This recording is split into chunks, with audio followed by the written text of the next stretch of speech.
Shalom and welcome to Temple Talk. This is Yitzchak Rubin speaking to you from south of Jerusalem, here in the land of Israel. Today is the 17th day of the month of Sivan, 5783. It's June 6th, 2023. This coming Shabbat here in the land of Israel, we are reading Parashat Shelach from the book of Numbers, beginning with chapter 13, verse 1, concluding chapter 15, verse 41.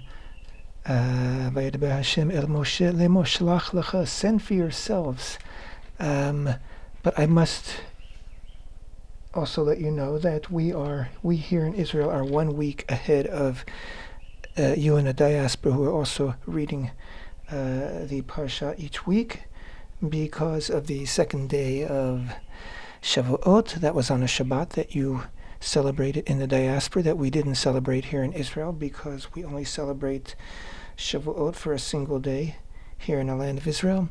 So we are one Parsha ahead of you, and I think that gap will close in the next couple of weeks. I think when we, in another few weeks, when we get to Parshat Hukat, is that what it will be? Hukat Balak. I think that in the diaspora we'll be reading a double portion of Chukat Balak, and we'll just be reading Balak. So we'll be all caught up in just a few weeks.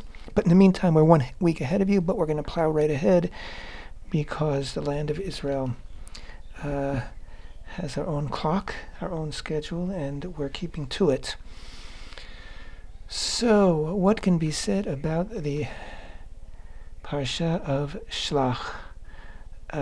For you who are familiar with the Parsha, you know that it is one of the low moments, perhaps the low moment for the children of Israel in the entire 40-year wilderness experience. In fact, if it weren't for Parshat Shelach, the wilderness experience would have been just a year and a few months.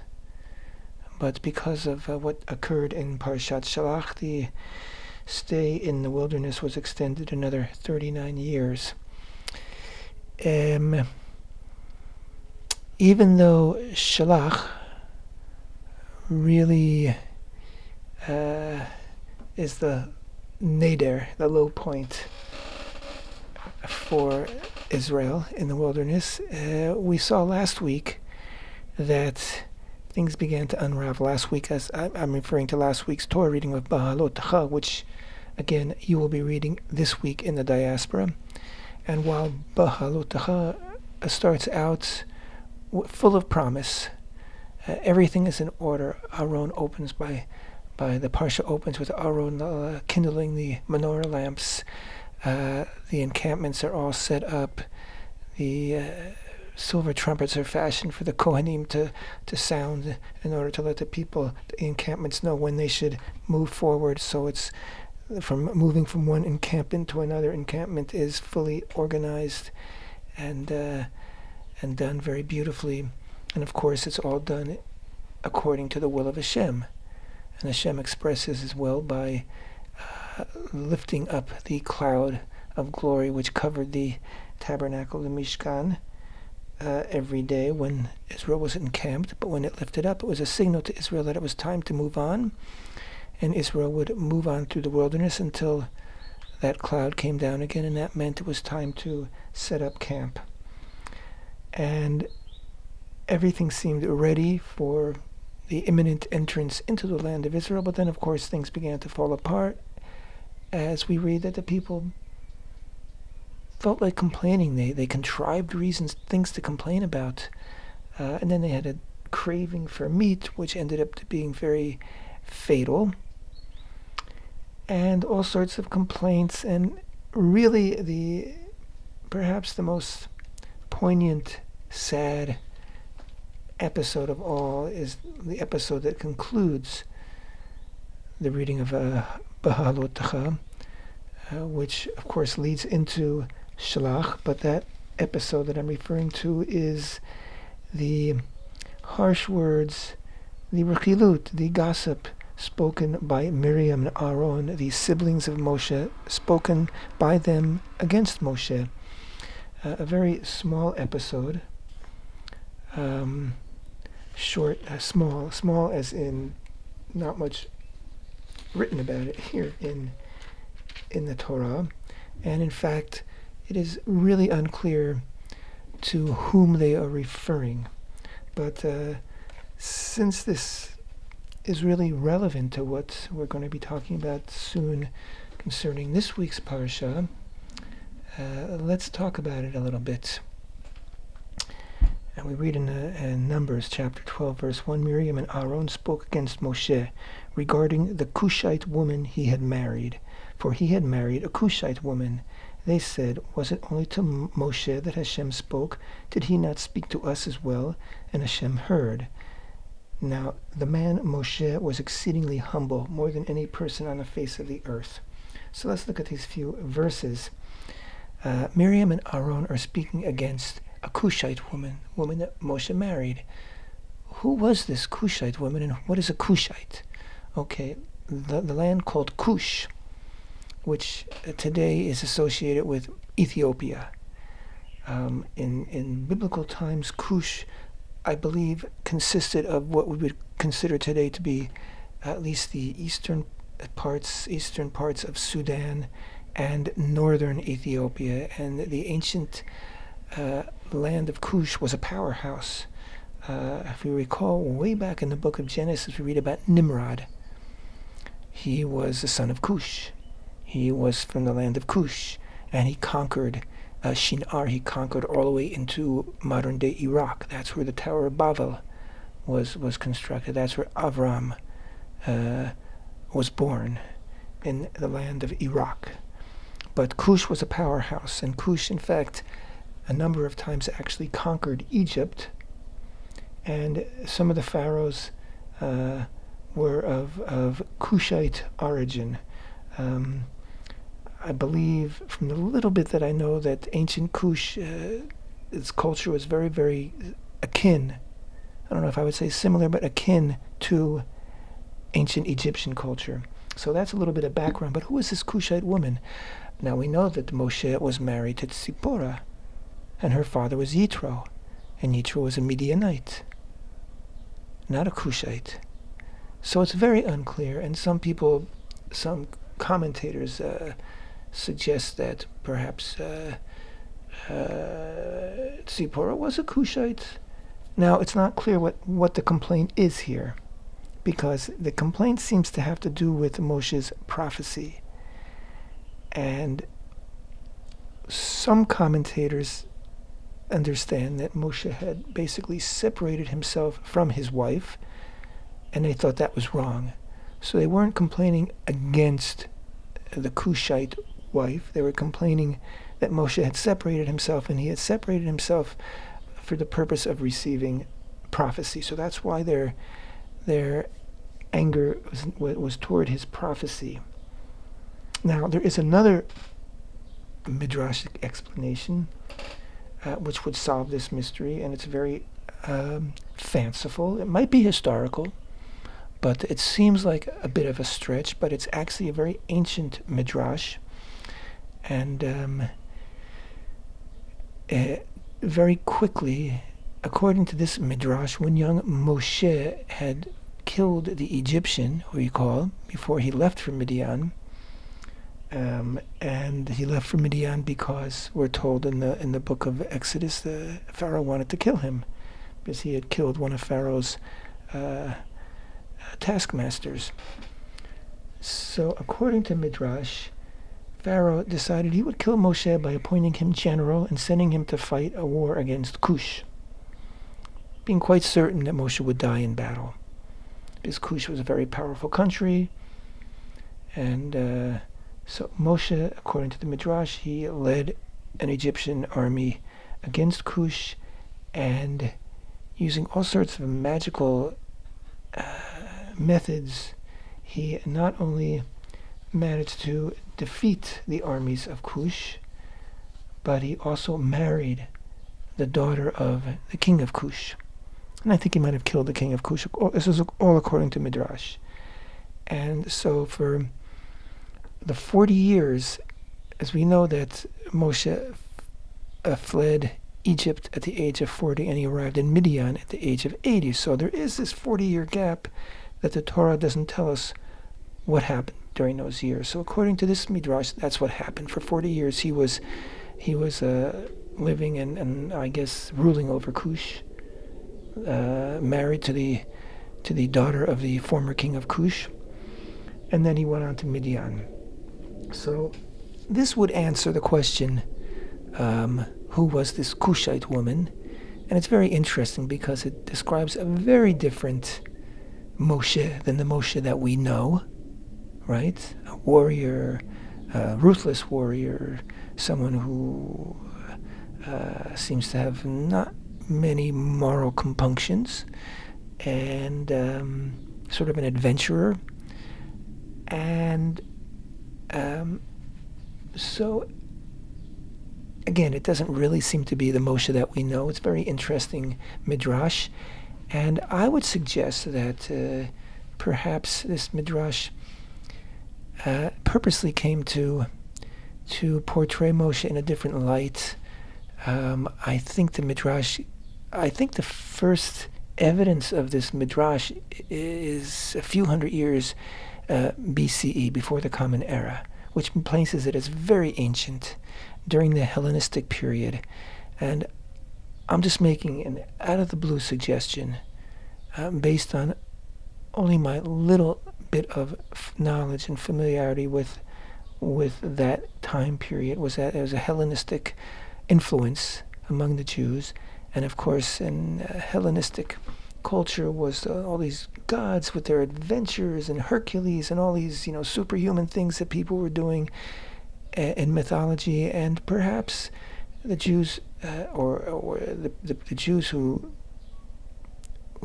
if again this was a midrash made up purely out of the imagination, were attempting to portray Moshe in that type of light in order to create sort of an action figure type Moshe, a popular Moshe, one that would be good for the movies, so to speak, or for comic books or something.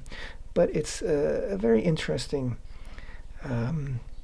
midrash nonetheless. But getting back to the Torah reading, so we then read that now the man Moshe was exceedingly humble, more than any person on the face of the earth.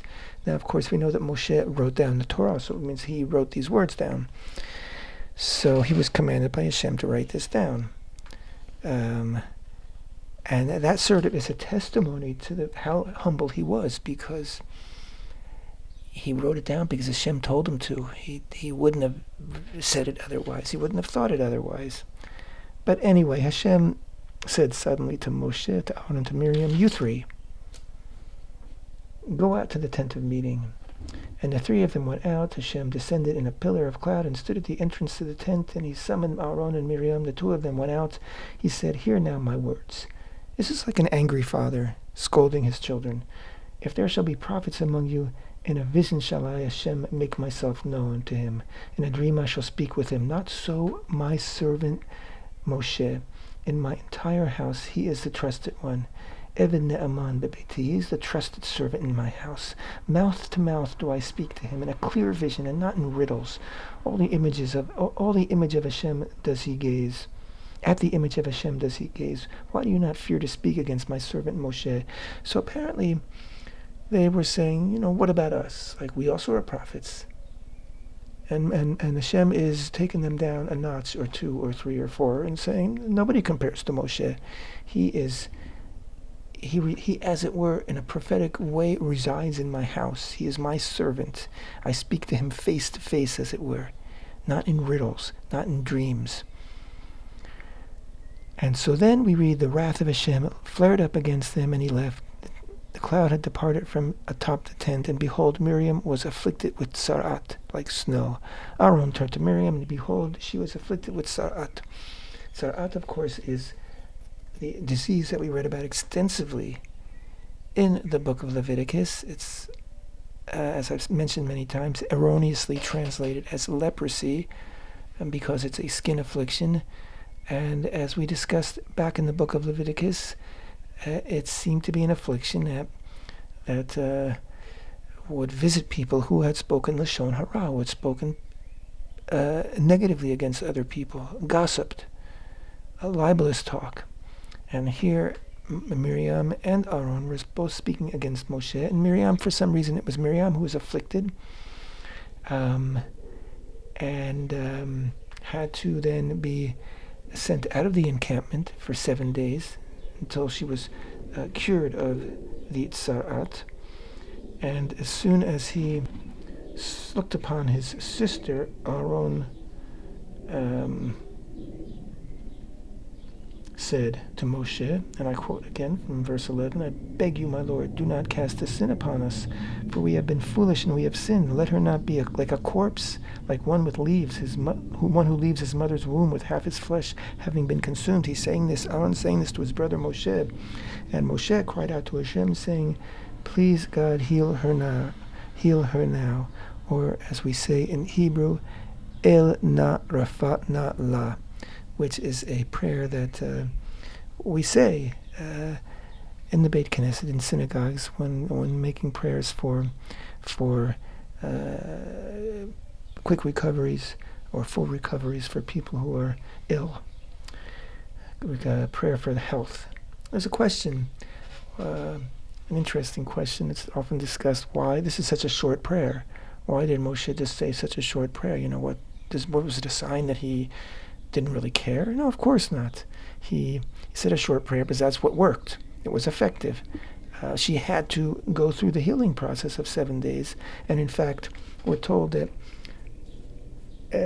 otherwise the encampment would have moved on, but the encampment stayed in the place for 7 days until Miriam could rejoin them. So when talking about this being the shortest prayer, oftentimes it's mentioned what was Moshe's longest prayer. After the sin of the golden calf, Moshe went up to Mount Sinai for a second time for 40 days and 40 nights to plead on Israel's behalf. So that was a 40-day prayer.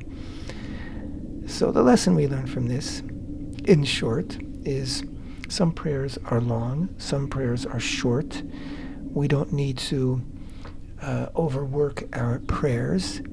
If a short prayer conveys the message that we want to send Hashem from our heart, then that's all we need to say. El na rafan Allah. Please, Hashem, heal her. That's all that needs to be said.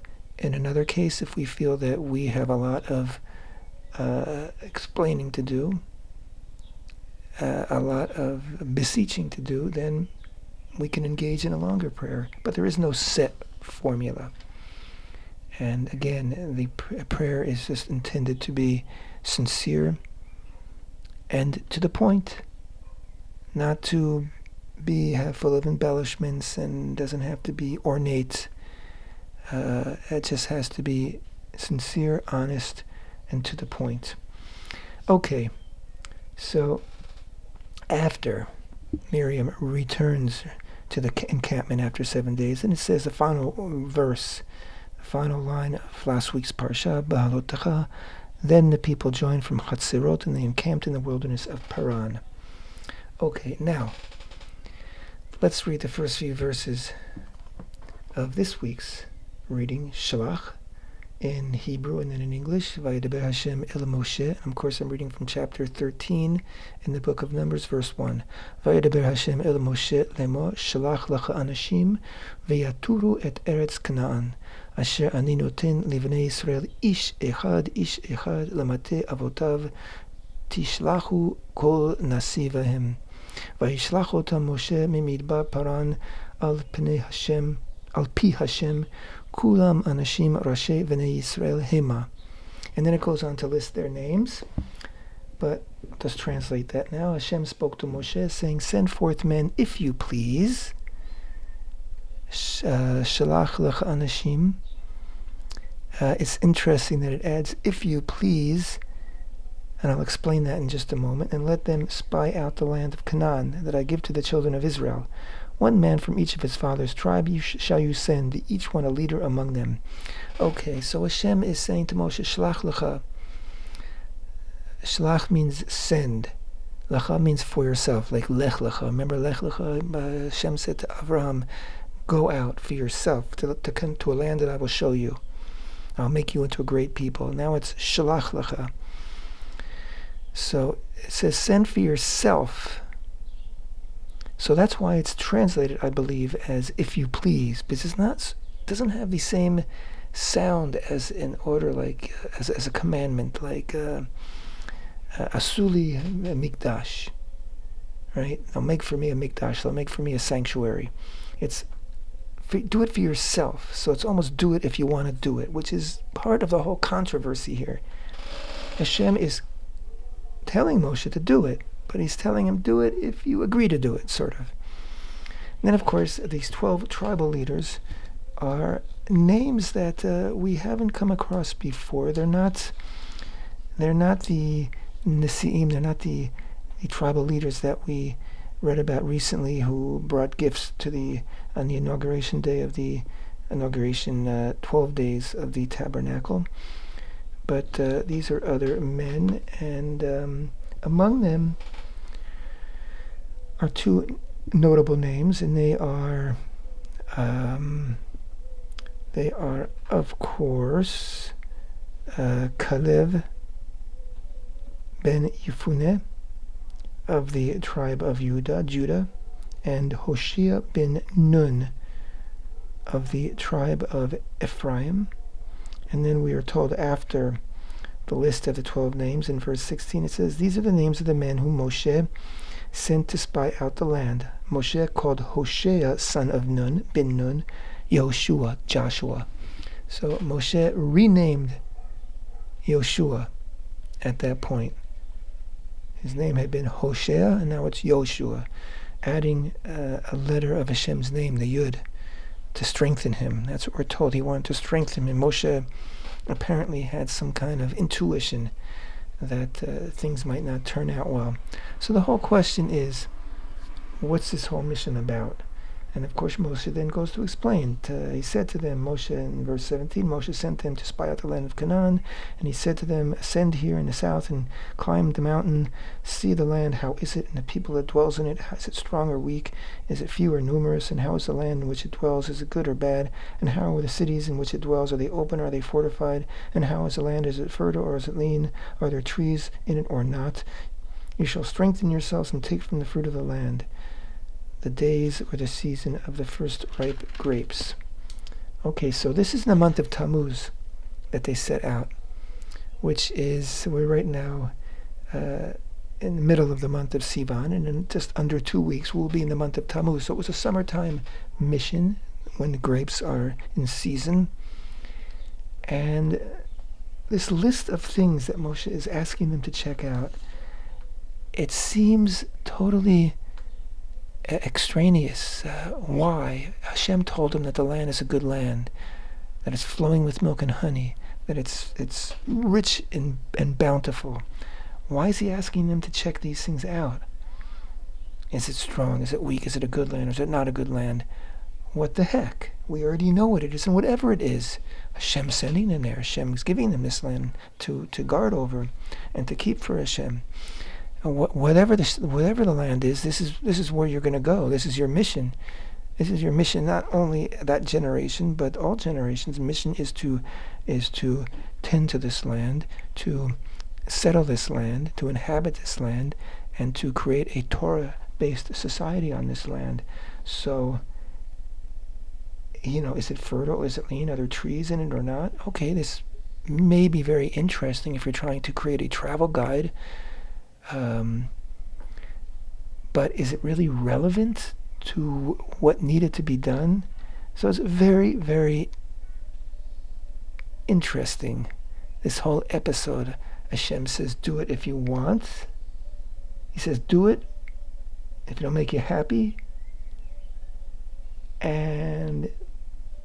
But it was, had Moshe gone to Hashem and said, maybe we should do this? And Hashem said, yeah, do it.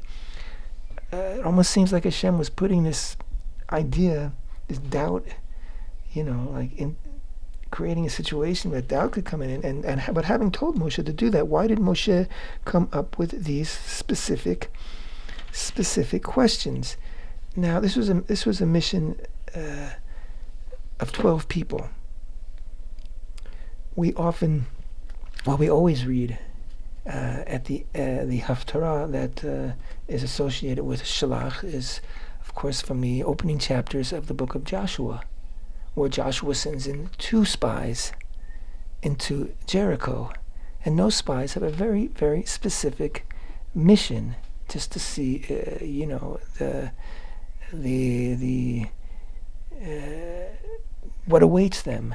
I'm trying to think of the English, the matzav ruach of the people, and what are the people of Jericho thinking? Of course, they find out from Rachav, who takes them in, that the people are terrified, and that's really all they need to know. That they, they're going to take this.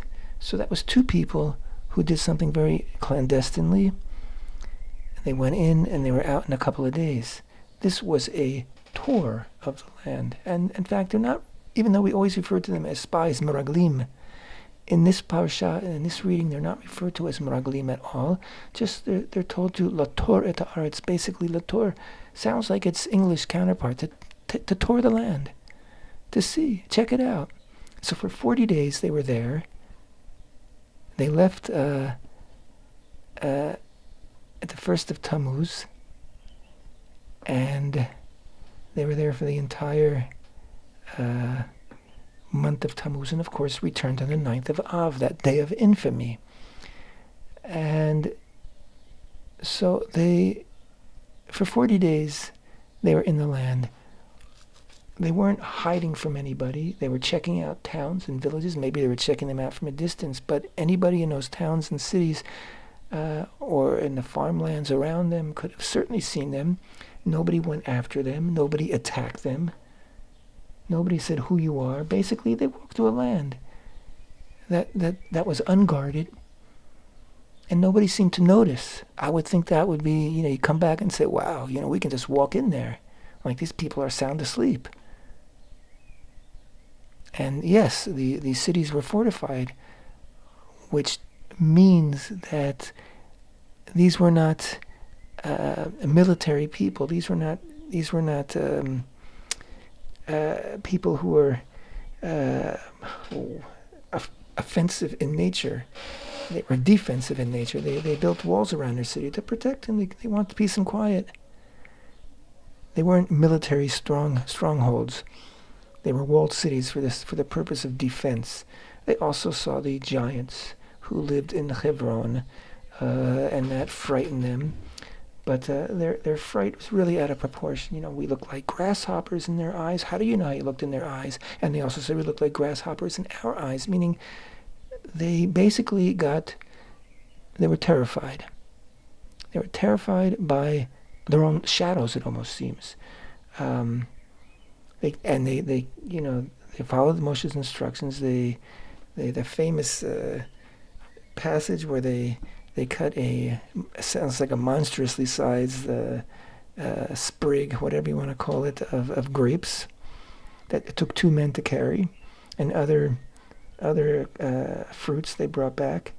And so visually what they presented from the land was beautiful, and they basically said the land's amazing, but we can't take it. We are not strong enough. And again, they returned on the 9th, and they spoke these words to Moshe and to the entire congregation. They didn't return and report back to Moshe. When Yehoshua sent the spies, they came back and reported to him. This was a top secret mission. Yehoshua was the one who needed to know what they saw, what they found out. It wasn't something to be discussed in front of the entire people. It wasn't meant to be in the newspapers or on the internet. In the case of our spies in this week's parsha, who aren't really spies, but tourists, they tell the entire nation. They didn't first mention anything to Moshe, so he was also taken by surprise. And they said horrible things about the land of Israel. Dibat haaretz. They spoke ill. They spoke lashon hara. They spoke bad gossip about the land of Israel, just like Miriam and Aaron had spoken about Moshe. That's the connection here. It seems to be that is the reason why these 2 stories come one right after the other. There's a connection.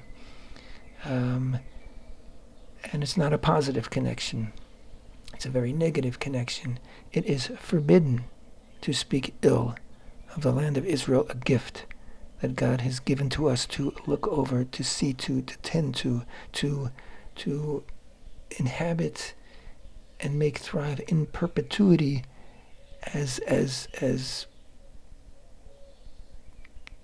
God's contractors, as it were. The land belongs to HaShem. He has placed the people of Israel in the land of Israel in order to tend to the land and care for the land.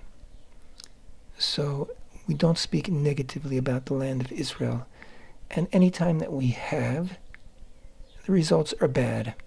In this case, of course, the results were 39 additional years in the wilderness, 39 years until that entire generation, everybody who was 20 years or older, would die in the wilderness. They would not make it to the land that they had such doubts about.